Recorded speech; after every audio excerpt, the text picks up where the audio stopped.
State Department, new global terror group could emerge in Iraq due to lack of reforms. Washington, Sputnik, a new prominent global terrorist organization like the Daesh could emerge in Iraq if the country does not implement social and political reforms, State Department senior advisor Douglas Paget said during a panel discussion with the Hudson Institute.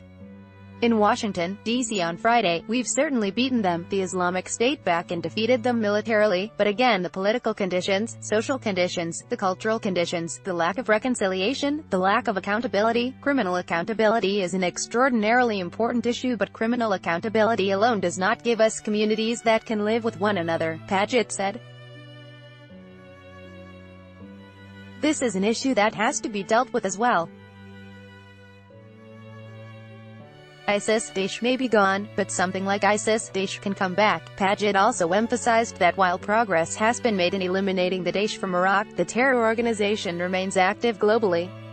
Since early July, Iraq has witnessed a series of mass protests in several cities, with demonstrators denouncing corruption, unemployment and disruptions in electricity and water supplies.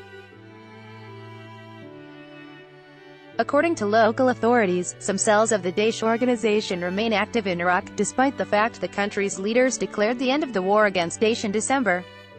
On Friday, Human Rights Watch said in a press release that Iraq has yet to prosecute members of the Daesh terror group for the August 2014 massacre and abduction of thousands of Yazidis in the country's north.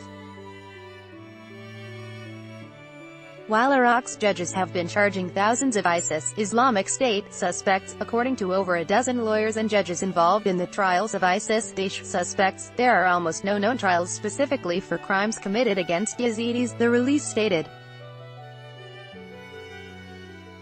Prior to the 2014 offensive in which the Daesh conquered much of Iraq, 360,000 members of the Yazidi religious minority lived in Sinjar, Iraq, the release explained.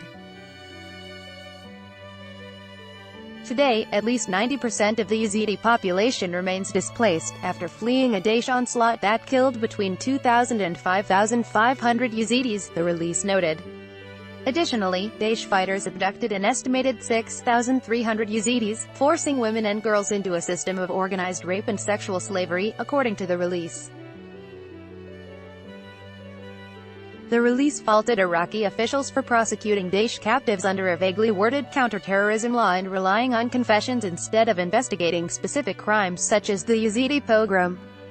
The release also criticized authorities for failing to protect dozens of mass graves, thereby allowing evidence of Daesh crimes to be lost to time.